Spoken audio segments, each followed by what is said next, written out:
Welcome to the deep dive. Today, we're going to be exploring something we do all the time, Yeah. but that we often really struggle with, Mm. truly seeing other people. Yeah, And it's way more complex than just like making eye contact. absolutely. Right? We were talking about Yeah. understanding their inner world, Yeah. their motivations, their unique perspective, Right. all that. It really is a skill, It takes effort. It takes a willingness to step outside our own little bubbles. Yeah, yeah.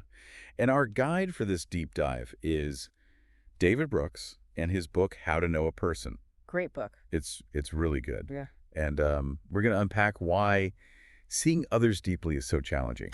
Hopefully, you'll walk away with some tips to actually get better at this in your own life. But it's interesting because even Brooks admits that he used to be like a pro at avoiding vulnerability. Really? Yeah, he talks about being a practiced escape artist, like literally heading to the dry cleaners when things got too real. That's hilarious. But, it makes you think, right? Like, this is something we all struggle with. Even someone like David Brooks, who wrote a whole book about it, he's like, yeah, I had to work at it. Exactly. Yeah. Yeah, it's reassuring in a way. Yeah, it is. It makes it feel less daunting. So to kick things off, Brooks paints this very relatable scene. Imagine you're on a first date Okay. at a bar, Yeah. and the guy is just like rambling on and on I about just himself. know. I'm sure we've all been there. On both sides, probably. Right. Either as the rambler or the, Yeah. well, captive audience. Yeah, exactly.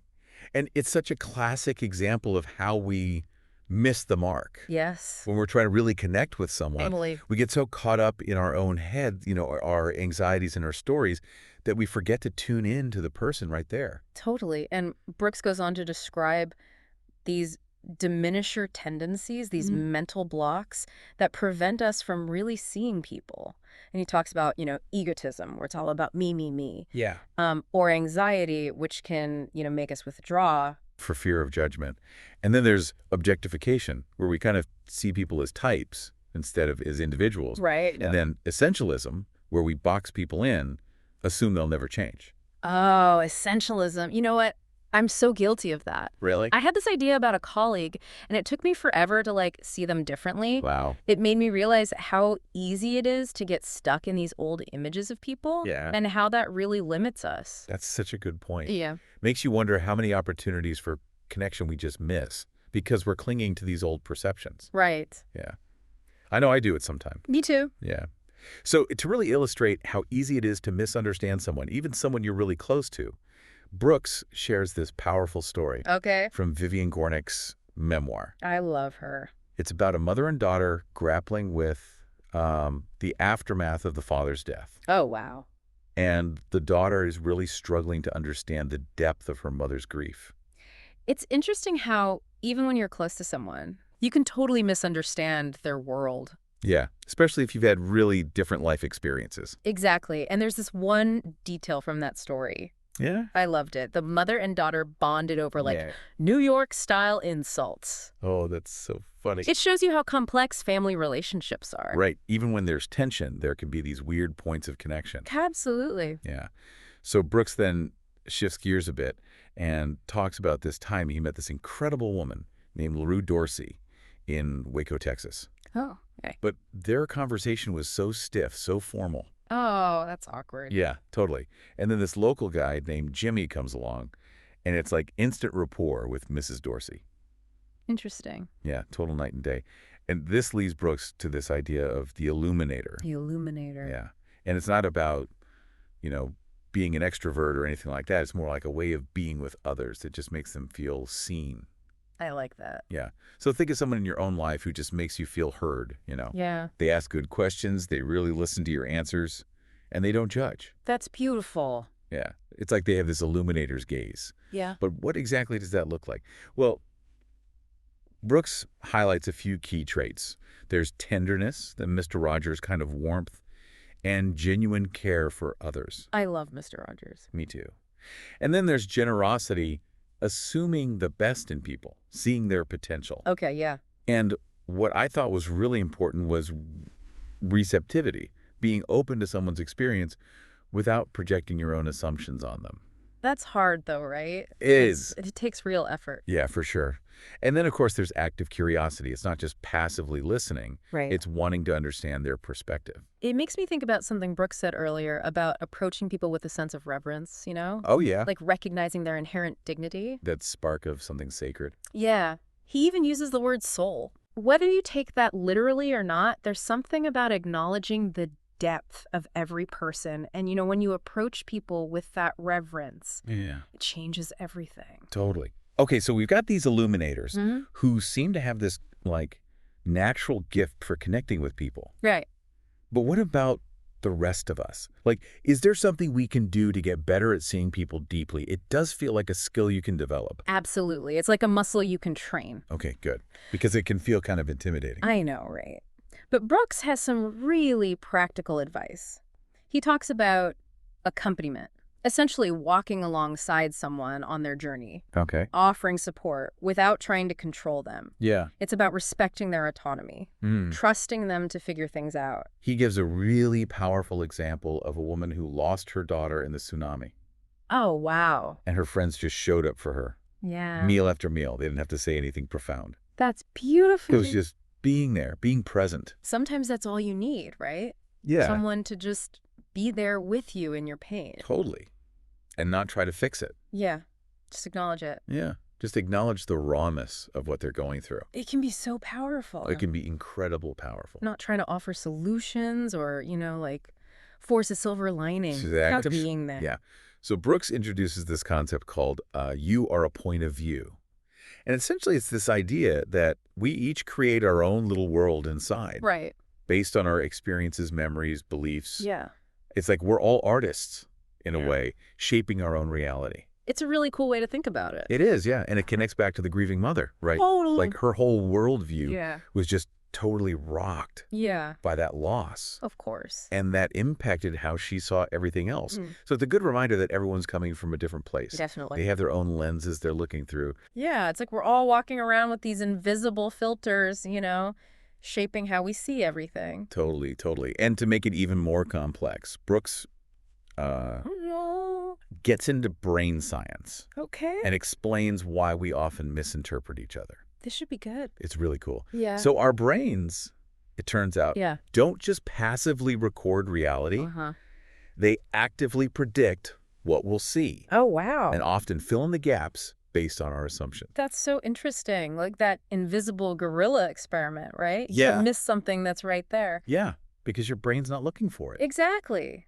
That's why first impressions can be so off, right? Totally. We try to categorize people so quickly. Yeah, we fit them into these boxes. Yeah, and then we miss all the nuances. It's mind-blowing. Ugh.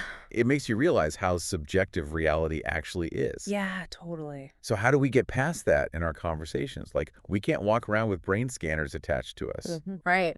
Well, Brooks gives us some really practical advice here. He says, treat attention like an on and off switch, not a dimmer. Okay. So when someone is talking, Yeah. be all in, No multitasking, no thinking about your grocery list. Just focus. Be present. Be present. It's so hard, I know, right? especially these days. It's a skill, though, that you can build up. Yeah. And instead of getting stuck in the past, Right. he says, ask people how they're experiencing things now. Okay. So it's not just like, what happened to you 5 years ago? Yeah. It's like, how is that shaping how you see the world today? It's meeting them where they are. Exactly. I like that. Yeah. Brooks also talks about not fearing the pause. Oh, that's a good one. I know, we're so quick to fill the silence. We are, but those pauses can actually be really powerful. I think so too. They create space for people to think. Yeah. We don't have to jump in with our own response right away. And give them the space to, fully articulate what they're trying to say. Exactly. It reminds me of that story Brooks tells about his friend Yeah. who yells preach during conversations. I love that. It's so funny, but it's also about creating a safe space for people to share, Totally. It takes the pressure off. Exactly. Okay, so Brooks argues that we often underestimate how much people actually want to share Yeah. if we ask the right questions. Makes sense. He tells this really cool story about a job interviewer who asks candidates about their high school experiences. Interesting. I know, right? Why high school? Well, Brooks says it's those early years, those awkward years, Oh, yeah. that often reveal the most about our core values. Because that's when we're figuring out who we are. Right, right. Right. And Brooks also talks about interviewing a Holocaust survivor, Wow. and he just kept asking her, and then what happened? That's beautiful, just letting her story unfold. Yeah, without interrupting, without judging. Yeah. You know what I find fascinating is the power of an open-ended question. It gives people the freedom to share what matters to them. It's not about leading them to a specific answer. Exactly. It makes me wonder, like, what would happen if we all just approached conversations with more curiosity and less judgment? Right. It's tough, though. It is, but it's worth striving for. It is. Speaking of tough, Brooks dives into this whole issue of loneliness Oh, yeah. and how it's impacting our politics. It's such a big issue these days. It is. And Brooks argues that when we feel unseen, we often turn to political ideologies Yeah. to, like, fill that void. It's like we're searching for belonging. Yeah, yeah.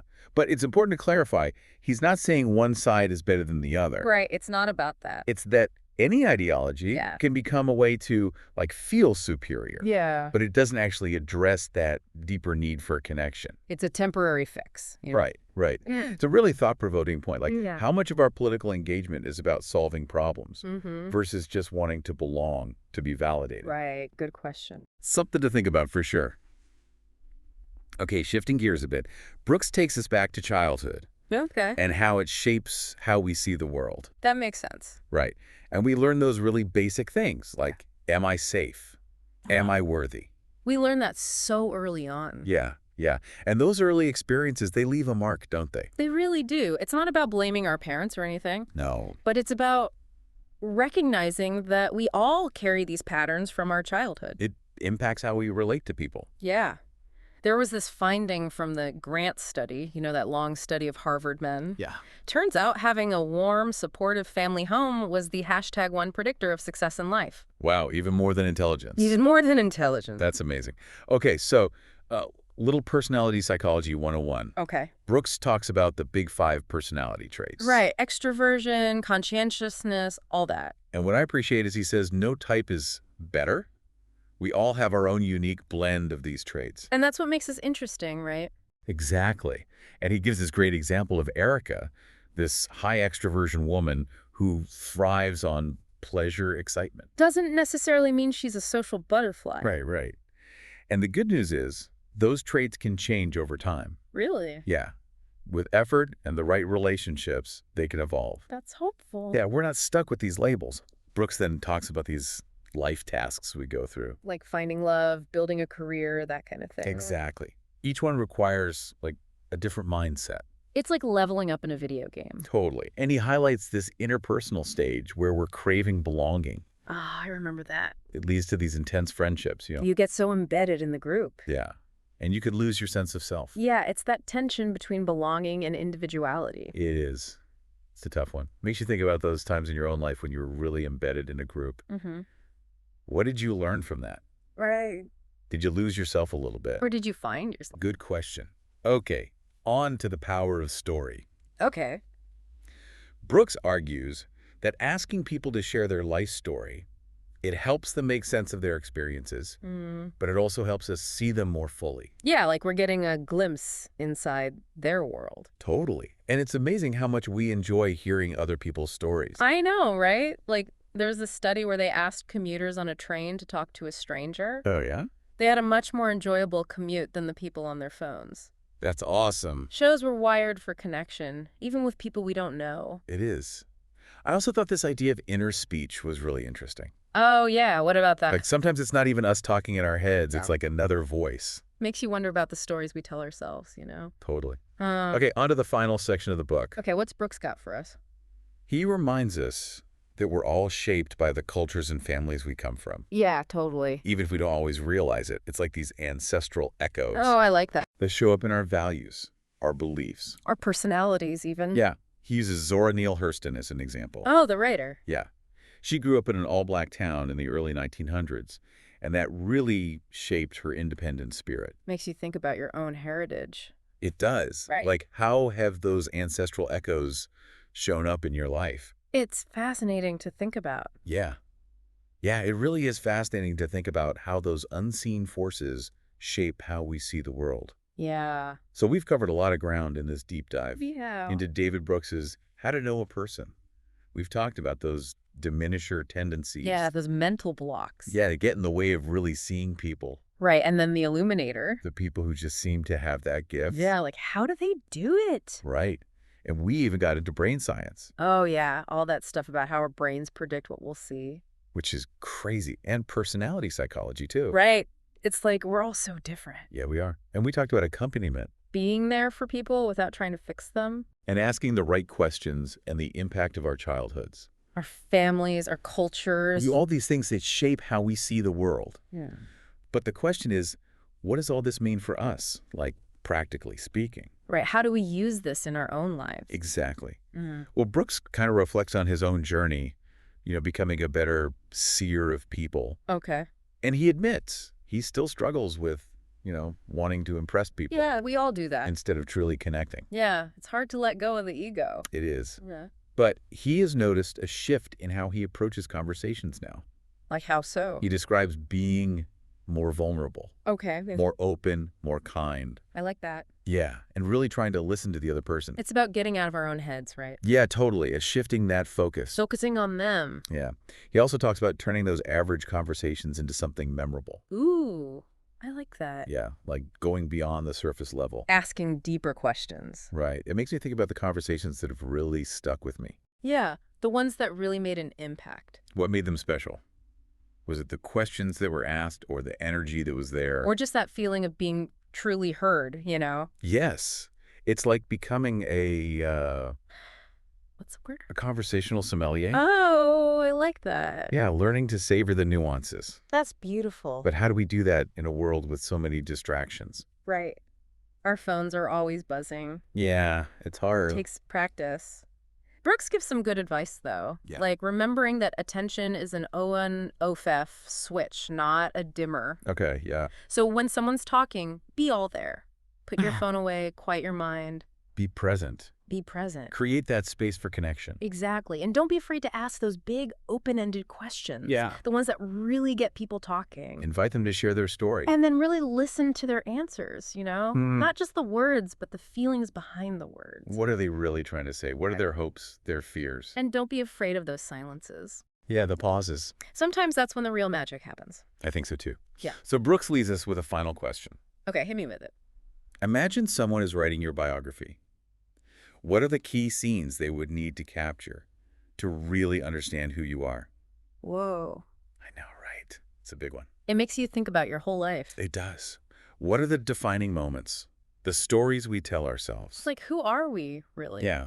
So if you're interested in exploring the art of seeing people deeply, I highly recommend checking out How to Know a Person by David Brooks. It's a really insightful book with tons of great stories and practical advice. And as you go about your day, remember to approach people with that illuminator's gaze, That tenderness, that generosity. that receptivity, that See, curiosity. because in a world that can feel so isolating, Yeah, those moments of genuine connection are everything. absolutely. Beautifully said. And on that note, we'll wrap up this deep dive into seeing people deeply. Thanks for joining us.